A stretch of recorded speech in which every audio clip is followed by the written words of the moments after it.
ห้านข้าวปุ้นเจียวขิงอีกห้านหนึ่งที่ได้รับความนิยมจากลูกค้านั่นก็คือห้านข้าวปุ้นเจียวขิงเจ๊น้อยนาเนื่องจากจุดที่ตั้งติดกับวัดไห่คำเป็นจุดที่ประชาชนจำนวนหลายเดินทางมาเกือบป่าและก่อนาปาเป็นบ่อนที่โดดเด่นแห่งหนึ่งในเขตเมืองไซเสถานครหลวงจันทร์ทานสีสมบัติไสยสอนเจ้าของห้านได้ให้สัมภาษณ์ว่าการตั้งสื่อห้านเจ้น้อยนาแม้นได้มาจากสื่อของลูกสาวเนื่องจากเป็นคนที่มากินข้าวปุ้นเจียวขิงเป็นพิเศษจึงเกิดแนวคิดนำสิ่งที่อยู่ใกล้ตัวและสิ่งที่หักมาพัฒนาเป็นธุรกิจครอบครัวการเลือกเปิดห้านอยู่สถานที่เฮือนของตนเองเป็นการลดผ่อนต้นทุนค่าใช้จ่ายและเป็นจุดที่เหมาะสมเนื่องจากอยู่ใกล้วัดไห่คำเป็นบ่อนที่ประชาชนเข้าออกเป็นประจำมาเกือบป่าอยู่วัดแห่งนี้นับแต่เปิดให้บริการมาห้านข้าวปุ้นเจียวขิงเจ๊น้อยนาได้รับการต้อนรับจากลูกค้าเป็นอย่างดีโดยมีทั้งลูกค้าเก่าและใหม่ผู้ที่เดินทางผ่านไปมา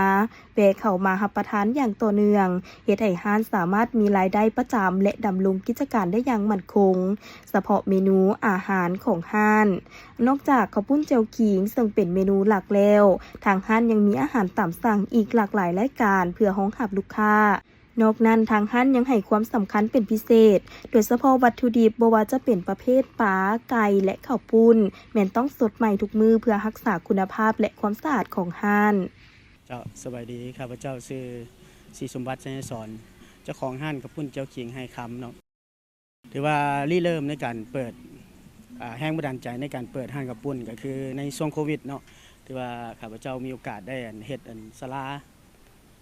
ตัวนั้นเนาะแล้ววันนี้แหละพอดีช่วงโควิดช่วงที่1และช่วงที่2ข้าเจ้าเปิดเนาะเปิดให้ไปแล้วข้าพเจ้าได้ไปก็มีโอกาสได้พาครอบครัวไปเล่นเนาะก็ไปกินข้าวปุ้นอยู่ทินตมฮั่นไปแล้วนี่เริ่มเจ้าของเจ้าของห้านซื้อน้อยหน้าก็คือลูกสาวล่าเนาะเป็นตกปองตูบกับเจ้านะแล้ววันนี้เขาก็มาคิดบ้างว่าโอ้ศาลาเขาก็เฮ็ดแล้วแล้ววันนี้สถานที่จุดดึงดูดก็คือบอนเป็นบ่อนเกลือปลาของเมืองไชยฐานนี่เนาะถือว่าเป็นจุดเด่นในการที่ว่าคนที่ว่ามาเล่นมาเที่ยวเนาะมาเกลือปลาบ่ว่าจะเป็นภายในเมืองภายในนครหลวงฮอดต่างแขวงเนาะถือว่าเขาไปต่างแขวงก็มีโอกาสได้ว่าข้าเจ้าว่าบ่อนเกลือปลาก็ถือว่าเป็นชื่อเสียงที่ว่าโด่งดังเนาะฉะนั้นเขาก็มีแรงบันดาลใจว่าลูกค้าก็น่าจะบ่ซอกยากหลายฉะนั้นก็เลยว่าตัดสินใจล้มกับครอบครัวก็เลยว่าสร้างห้านข้าวปุ้นขึ้นมาเนาะโดยเอาซื้อก็คือซื้อลูกสาวกกฮั่นอายุแท้11 ปีแต่ว่าตอนนั้นในช่วงนั้นเพิ่นเล่น Facebook เนาะแบบว่าในช่วงโควิดแบบว่าไปใส่บ่ได้เด้ก็มีแต่มาไล่สดเล่นอย่างแล้วเพิ่นเอิ้นเพิ่นเองว่าเจ๊น้อยนาก็เลยว่าลงกับครอบครัวแล้วก็ได้ซื้อห้านข้าวปุ้นเจ๊น้อยนานี่ขึ้นมาเนาะเฮาเปิดแท้ๆก็ในช่วงปี2019ประมาณกลางๆปีมาแล้วมาช่วงนึงก็ได้เบรกแล้วก็ขายออนไลน์แด้แล้วก็มาเปิดช่วงลักๆแท้ๆก็ช่วงเพิ่นเปิดปล่อยให้คนไปมาเนาะโควิดที่ว่าเพิ่นประกาศเนาะที่ว่าอันนั้นวันนี้แต่ก่อนเห็นมันอยู่ฟาร์มตรงนั้นพอเพียงแต่มีแต่2ตูบ3ตูบแล้วหลังจากนั้นตะกี้พอดีดินตอนนี้เพิ่นสิย้ายออกเฮาก็เลยว่ามาจับจองเอาดินตอนนี้ก็เลยมาสร้างตูบตึงอีกประมาณ9ตูบก็ตะกี้ก็แถวนี้แท้เฮ็ดเป็นเดินบุญเนาะก็คิดว่า9ตูบแล้วก็นั่งลิ้นบุญตีบุญไปน้ำแต่เวลาเฮามาเฮ็ดแล้วล่ะคือว่ามันก็ตอบโจทย์ลูกค้าก็ค่อนข้างว่าหลายก็หลักๆก็คือว่าละคนมานี่จะมาซอกกินข้าวฉะนั้นเฮาก็เลยว่าได้ขยายจากเฮ็ดเดินบุญแล้วก็ได้มาเฮ็ดเป็นเพิ่มเป็นโต๊ะถึงมาฮอดปัจจุบันเนาะถือว่าลูกค้าก็ค่อนข้างคือว่าหลายสมควรเนาะเป็นต้นคือเสาร์อาทิตย์นี่ถือว่าจนว่ามุ้ยบ่นั่งหมดแหละจนเต็มเนาะก็มีโอกาสได้จองได้โทรจองประมาณนั้นเนาะนอกเหนือจากข้าวปุ้นเจ้าขิงเขาจะมีอาหารตามสั่งเป็นข้าวจานเดียวก็มีแล้วก็เป็นตำหลักๆก็จะเป็นเน้นตำเนาะเพราะว่าคือช่วงหนึ่งจะมีปกติเขาก็ตำเจ้าขิงธรรมดาเนาะแล้วมี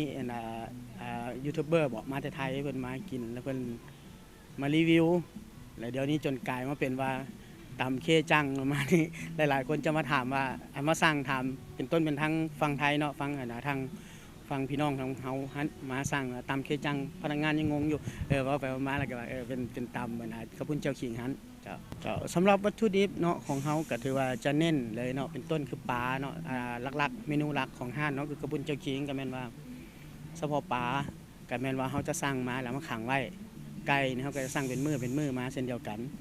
แล้วก็เมนูอื่นๆคือกันเฮาก็ให้ซื้อมีกำหนดว่าหมดแล้วก็คือเฉพาะคือบางคนมีแขกมาว่าเอ้าคือได้ขายดีคือบ่เพิ่มแต่ตอนนี้เฮาก็ถือว่าได้เบรกเนาะประมาณ 2-3 โมงสุดๆก็ประมาณ 4 โมงก็ถือว่าเฮาก็ได้เบรกสำนั้นแม่นก็ปุ้นถือว่าบีบใหม่ถือว่าเฮาสั่งแป้งมาตั้งแต่ต้นฉบับเลยเนาะคือบันหอมจะมาส่งให้เฮาแล้วเอาแป้งมาบีบกับที่เลยถือว่าสุดถ้วยเขาเอิ้นบีบสุดต่อสุดเลยประมาณนี้จะบ่ได้บีบค้างไว้เจ้าข้าพเจ้าขอฝากนำท่านผู้ชมและท่านผู้ฟังเนาะเกี่ยวกับเรื่องสถานที่ห้านข้าวปุ้นเจ้าเข่งของพระเจ้าเนาะถือว่าติดกับบ่อนเกือบป่าวัดไห้คำเลยที่ว่าเป็นปลายร้ายปลาคับปลาสวายเนาะเข้ามาในวัดเลยแล้วเกือบป่าแล้วจะกลับแนมกลับขึ้นมาแล้วจะอยู่เบื้องขวามือห้านของเขาจะเป็นเฮือน2 สั้นเนาะไปบ่ฮอดจอดบ่ถึงสามารถติดต่อโทรหาได้เนาะ55262926 55900606เจ้าพร้อมนั้นท่านศรีสมบัติไสยสอนยังให้ฮู้ตื่มอีกว่าในอนาคตทางห้านมีแผนจะพัฒนารูปแบบการบริการและเพิ่มเมนูอาหารให้หลากหลายขึ้นทางนี้ก็เพื่อเป็นการรองรับกลุ่มลูกค้าในอนาคตพร้อมทั้งเป็นการวางพื้นฐานธุรกิจของครอบครัวให้มีความมั่นคงในระยะยาวสำหรับท่านใดที่เดินทางผ่านเส้นทางดังกล่าวหรือมีแผนมาเกือบป่าอยู่วัดแห่งนี้ก็สามารถแวะมาชิมอาหารของทางห้านได้นอกจากบรรยากาศและอาหารของห้านแล้วทางห้านยังมีปลาแดกต่ำแซ่บไว้ให้บริการแก่ลูกค้าตื่มอีกซึ่งห้านตั้งอยู่บ้านไห่คำเมืองไซสิทธานครหลวงจันทร์